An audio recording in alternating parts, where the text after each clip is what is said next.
चलो मुस्कान खोला दुकान में अपन दुकान। आपका क्या नाम है? सोनाली। सोनाली आवाज कितना सोनाली? आपका क्या नाम है? ये तन्नू जी हैं, बहुत अच्छा। आप? हनु सोनिया जी। देखिएगा, इनसे बच के रहिएगा आप लोग। आप? अरे की गोरी तोरू चुनरी बा करिया करिया रे, रोड पे चले लुटा है वरिया वरिया रे। गाना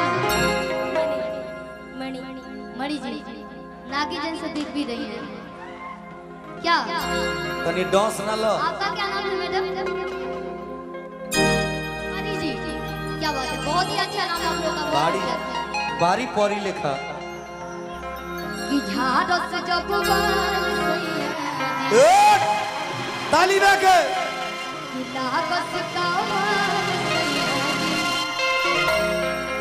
कि बगली से निकाल सैया उड़ावस रुमाल सैया अरे बात पर कोरी हैया डोले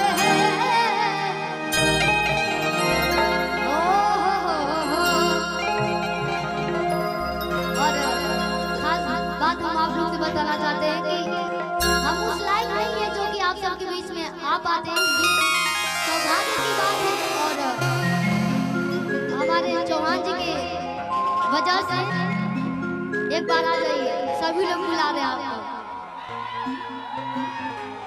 आज जो कुछ भी मैं चौहान जी की वजह से हूँ, आप लोग जो मुझे लाइक करते हैं सभी के आशीर्वाद से।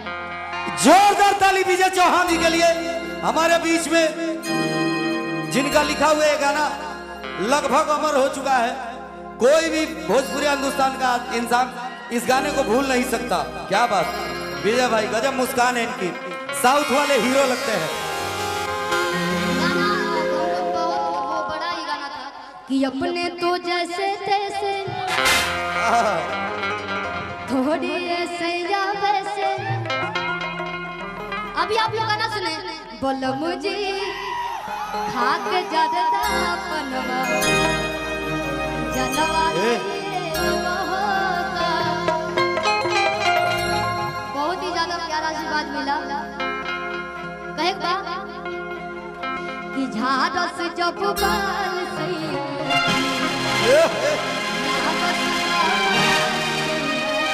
एक बार हल्ला करके आप लोग रुमाना है गमछा है ऊपर उड़ाइए।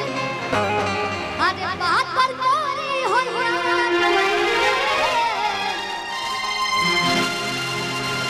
आप लोग उड़ाइए कि झाड़स जब बाल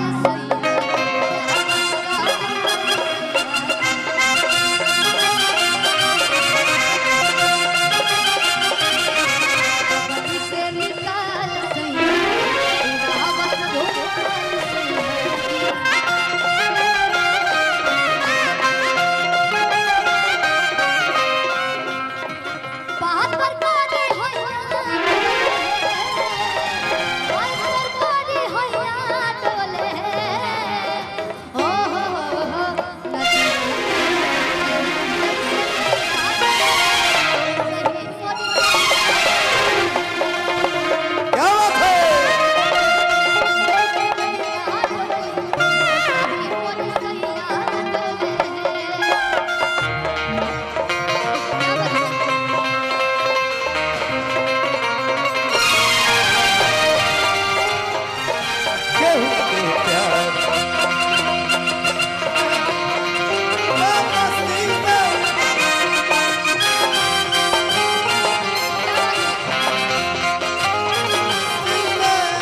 बांट लीजिए, आधे लोग इधर, ले जाइए।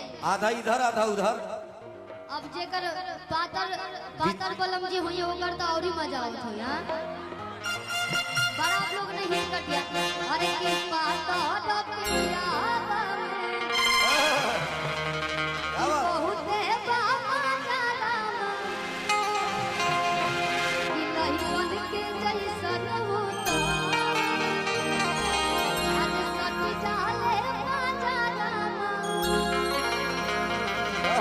पातर पिया बहुते बाबा जालाम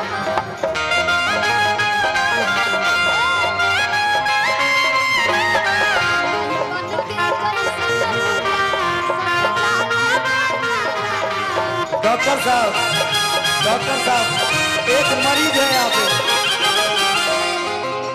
डॉक्टर साहब एक मरीज है यहाँ पे, पाजी जी, देखना है उसको। पाजी जी आपको सबको झुमाना है। पाजी जी आप मतलब सबको झुमाइए, एक जगह रहने से नहीं, ठीक? अरे दादू भैया लोग बैठ जाए, आवाज आवे, स्पीकर किया करो। बहुत दिल दारू तो हमरो भलाई आवाज आवता दादू सादा